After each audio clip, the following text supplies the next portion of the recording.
So how many cameras have we got recording? Oh, look, watch this, yeah? Speedo, ready? Yeah, he's waking up sometimes, like, no, I'm having a little sleep. So, Lee, you bought this X5 how long ago?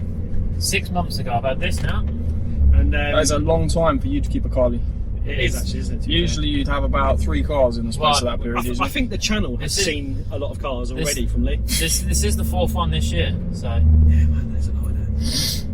How many cars did you go through last year? Last year, let me think. Getting off a dozen. 2 or 3, I think it was 2 or last 3 year. last year. Yeah, something like that. Enjoyed it though, this one. Probably my favourite car since I've had the R-Bath, I suppose. It's probably my favourite one. So definitely my favourite. 2 completely different cars though, huh? Absolutely, yeah. And before this, as you two guys know, but I had a Range Rover, and that was good, but it was showing its age too much, and it was becoming problem after problem. So it's time. How old was the Range Rover? 2004, so 53. This is a little bit older than this. Yeah, this is shy of 2006. Do you reckon in terms of like durability this is better than far Range? far better car? You reckon? Hasn't got the road presence of a Range Rover, but far better to drive. Yeah. Handling, picking up all the speed, picking up things like that, much better to drive. What about the engine in the Range? What was that? Was that diesel? Yeah, pre-facelift of this car, same engine. Same engine. Yeah, 3 litre TD6, 186. How was it? How was the engine in that car? It was alright. It wasn't too Yeah. bad, to be fair. The engine was really mint in it, and Just the rest of the car was the an rest of issue. the car was no good. Yeah. That's actually quite a decent car on the right there. Yeah, I like that. Yeah, I don't know actually what that is. Oh, it's nice. That's the M440. Yeah, M440. 440i, yeah. 440i. Yeah, it's a good car. Very nice. This guy. Just go, mate. Why not? It is a bit like that at the moment, isn't it? Actually, Wow. everyone's just going.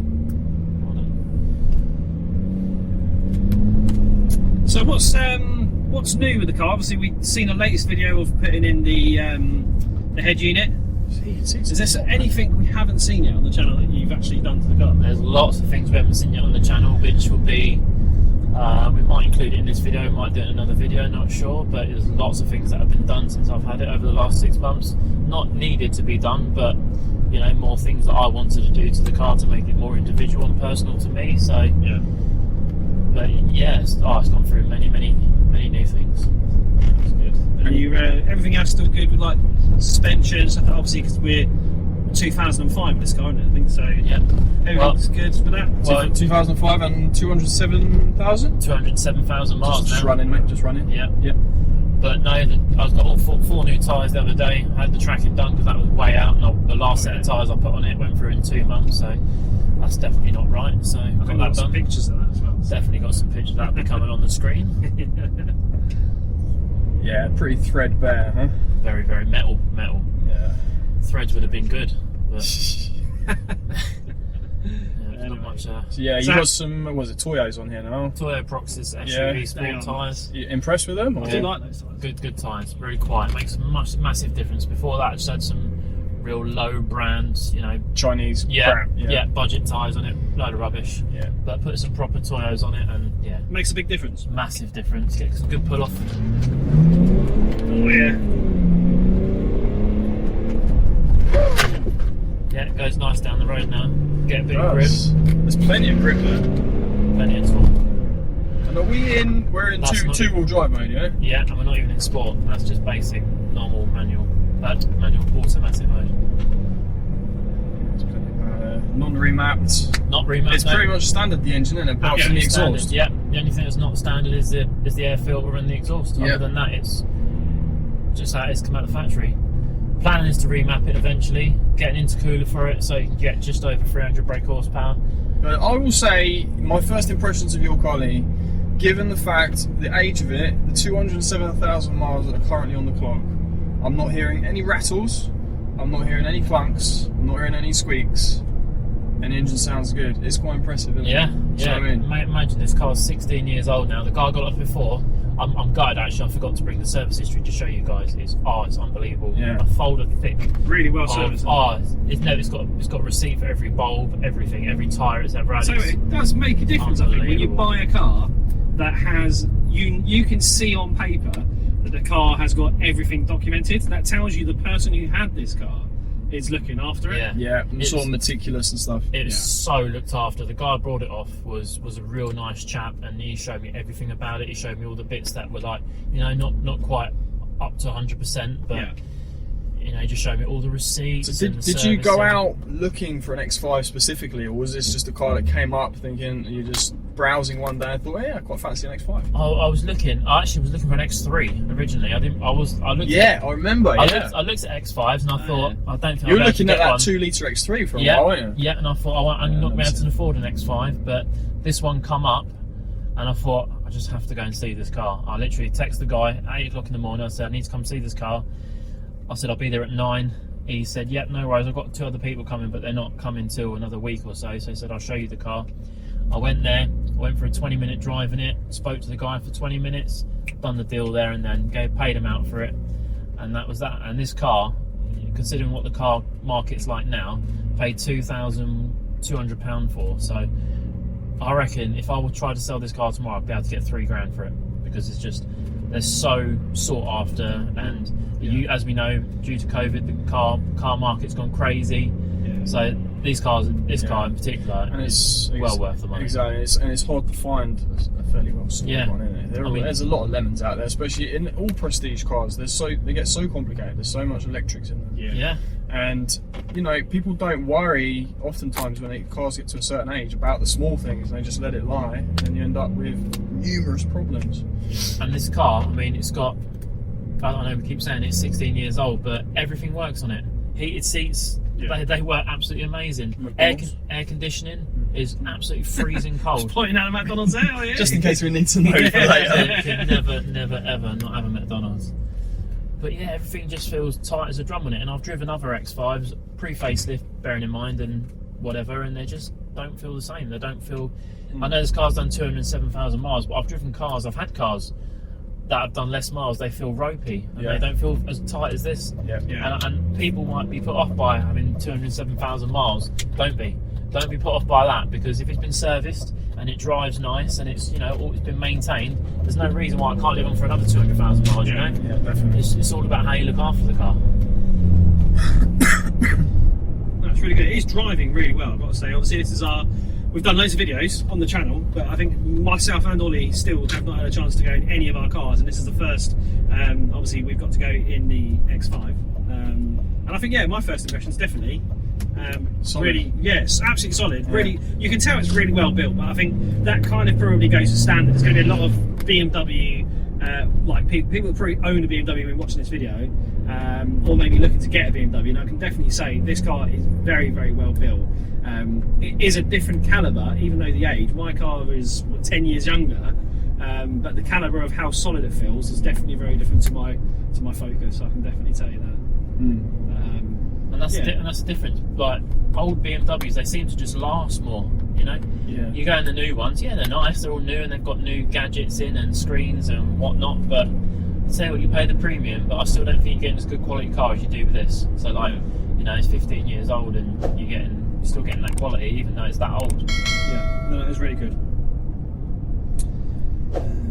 So is there, if someone wanted to have a look for one of these in the classifieds, what would you sort of tell them to look out for? Like number 1, 2 and 3, you're looking at like service history. So when you're looking to obviously not service history, but when you're looking to buy one, just when you go to buy quite a lot of cars, service history is really important. If you've got a lot of service history and you can see it's been well maintained, then are there any like weak points on the X5 that you're aware of?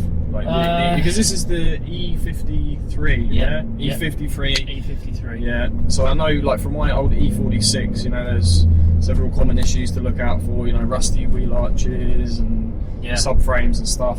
Yeah, obviously rust underneath, always have a look.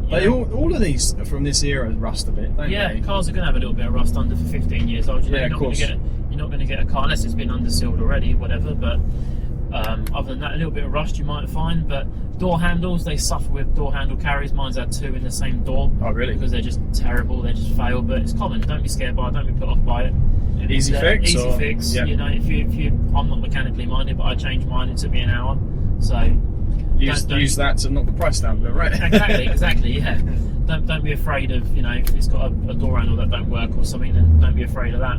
Rear tyres, check them. Obviously, like I've said, I've had 4 tyres recently because rear tracking was out. So just be aware that, you know, tyres, they're not cheap. No matter if you get the 17s or whatever, tyres aren't cheap nowadays, no matter what car they are. So. And your rear tracking was out because you had new arms fitted, and then the tracking wasn't done afterwards. New arms and bushes were fitted. So if you're getting new arms and bushes, definitely get the tracking done. Get the tracking done. It's worth it while it's at the garage. Because you ripped through those tyres. Oh, yeah. 2 months. Literally 2 months. 2 months. I was literally so shocked to see them so literally just broken tyres. Yeah. Like, they were just destroyed. Absolutely bent down to the metal. Terrible. That can show that actually, if you didn't check that sort of stuff, and you maybe weren't very car minded, actually you could have rear blowout pretty easily. Yeah, for sure. Yeah, and of course, especially on the inside as well. If you don't check them often, you might not even realise if you're using the car daily and you're too busy to check the inside. And you're exactly right. The only reason I checked them is because I was cleaning my car and I was just looking at the exhaust because I was going to do a modification on the exhaust, which you will see. I'll show at some point. But that's the only reason I saw it, and I thought, oh my god, how have I done that? It's only 2 months since I put the old ones on, so since I put new tyres on. Yeah, it's a bit of a shock, isn't it? Yeah. And the car definitely feels big as well when you're in it. Yeah, it's got good. That was my first impression as well. Like, good road presence, really good. It's not. Did you know what? It's really weird. Funny you say that. It's really big. When I got this car, I thought, oh, it's not as big as my Range Rover. It's not as big as the Range Rover that I had, and it's not. But it don't feel no less of a car. Don't get me wrong. It's still you still give a good road presence with it, and it definitely does feel big though. Yeah. It's a good size. Oh, rare Chevrolet Astro van. That's cool. That's cool. But other than that, if I looking at it now, if I was buying a used 4x4 like this, if I put in a category of a Range Rover and a Porsche Cayenne, I think I'd have this car. Because I just think it's kind of got an all-round, you know, for the same sort of year and maybe price, I suppose. But BMW's always going to be the cheaper one. But it's probably the best car out of the 3, I reckon. Yeah. I've driven the other 2, and as much as they're nice cars, I think this sort of is the in-between. You know, Range Rover's very luxury, looks very nice. Porsche's, well, for me, a Porsche Cayenne is just a Boxster on wheels or a 911 on wheels or whatever, bigger wheels, whatever you want to say. But this is sort of purposely built for this. You know, it's not just a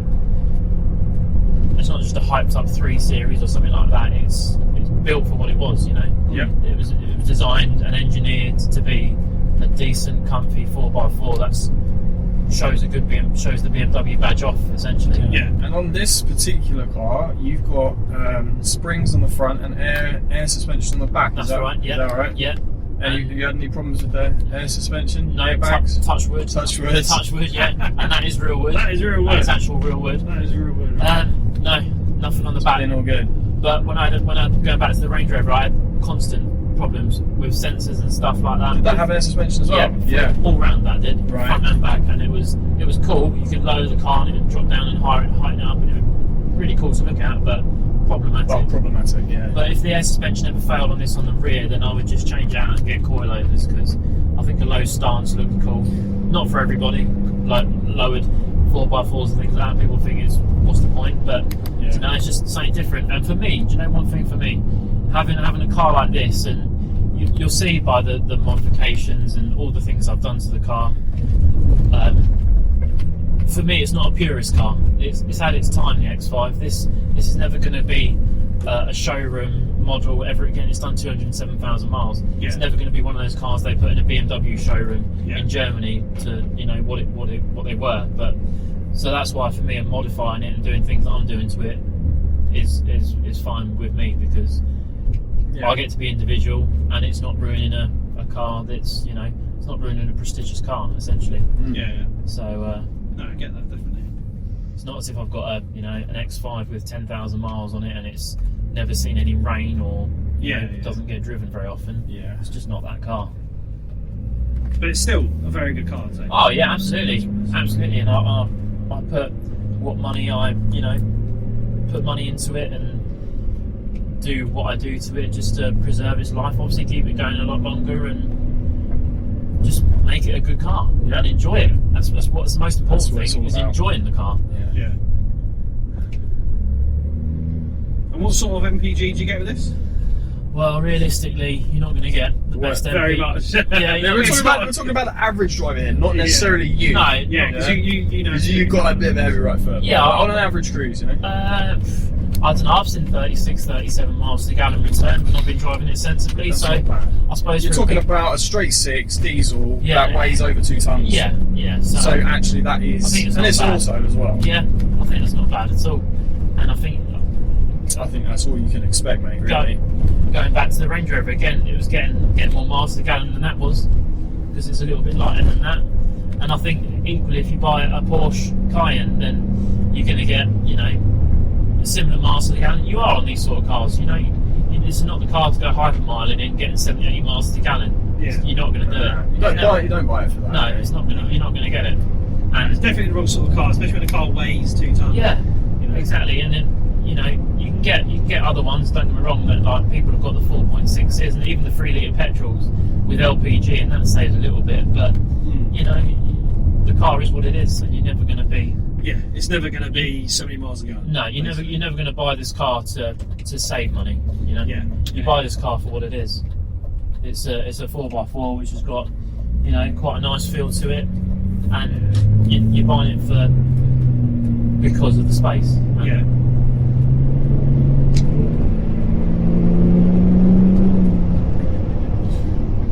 I do love a pickup in this car. It's brilliant. It's decent for such a large, heavy car. It feels like a tank up here, mate. It's only got 218 horsepower, whatever it is. It's all torque, though, isn't it? It's all torque. That's where it comes from. The push. Yeah.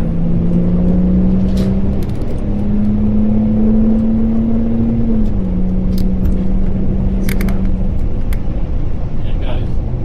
And that will just, I would imagine with all that torque, it will just pull and pull and pull and pull Yeah, up to it'll X keep going. X miles an hour. I would love to find somewhere where we could go on an airstrip or a track or something and have a huge straight and see what this can really do in a straight line.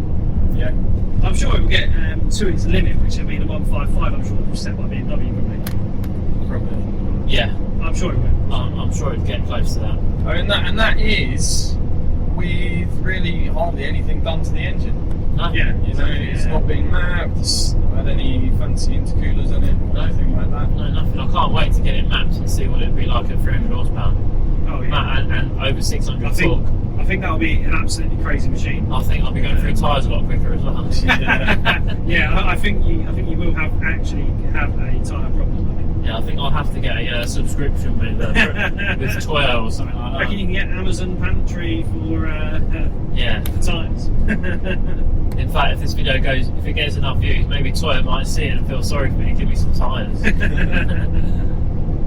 Because paying 650 quid for 2 days ago is expensive. Every 6 months. Yeah. Every 6 months that can get expensive. And that's only 19s as well. I mean, what size can you go up to on these cars? Sure, you can get 22s. Yeah, 22s, right? Well, you can get. Well, there's a person on the BMW group on Facebook who's got 24s on it. That's quite impressive. Wow. But a lot of people run 22s. 20s. I just worry if you go too big in the spoil of the ride a bit. Yeah. The ride on this is quite compliant. It's not crashy. Whereas mine's got my E92's got the 19s on it, and the very, very small sidewall, and it does crash over bumps more than I would like. Yeah, if you go too big on this, I'm just worried you can spoil the ride. You've probably got a 3.5 or maybe a 3.0 or 2.5 profile on your tyres. They are. Looking at it when you arrived today, those are really low profile tyres. Yeah, and Yeah, obviously, the bigger you go, the worse the ride's going to get. But I don't know. I think you'd be all right. You know, if you put 20s on it, look a bit better. You know, you've got a bit of a bigger stance to it, but you still wouldn't lose the ride. Yeah. Because the 4.6s and 4.8s come with 20s. So even if you put 20s on it, you're still going to have like a decent sidewall on it, aren't you? It's not going to be too low profile, I guess, is it? So you'd be all right. You stick 35, 40 on the sidewalls and stuff. It's getting that balance right, isn't it, between ride quality and how the car looks. Yeah, absolutely. That's sometimes a difficult balance to make.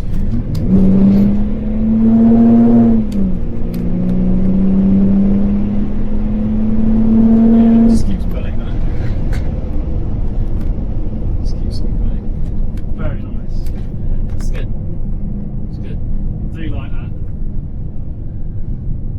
And you've got lots of space in the back. Oh, there's loads of space. Yeah, I was going to say, there's really roomy, isn't it? Like in terms of legroom and stuff in the back. Oh, nice. Golf That's a R. Golf R, I yeah. think he's going a little bit faster than the speed limit, but that's all right. To be fair, Golf R's are very quick as well. Oh, they were amazing. They're no joke. If I was to get a hot hatch, it's up there for me. Focus RS and then maybe a Golf R. Do like a Golf R. Just seems to be driven by a lot of idiots though. What is this? This blue thing? What? Is that a McLaren? Oh, McLaren. Oh wow. P1? No, not 720p. P1. Yeah, 720. 720. Yeah, it's a 720. Woo! That's nice. I swear where's the McLaren factory? It's in Woking. Yeah, do you know what? I thought that. Do you know what it is? What? They do the development round here. It was on the Grand Tour the other day. They were talking about in Cambridge, and I thought, hold on a minute, we're going there in a couple of days. Yeah. Why don't we go to the McLaren factory? But no, it's not. To development and stuff. They develop it round here, but they don't test it round here. Pretty technical information, probably technical testing, stuff like that, probably here. It's what they've done, like all the research and stuff about it with like aero and all that sort of stuff done around here. But as I say, I know Woking has a wind tunnel, and yeah, Woking's got like a main technology centre, but yeah, they probably do some other stuff around here for that. I think in Cambridge, yeah, we're pretty much due to see nice cars in Cambridge. That's nothing to be expected.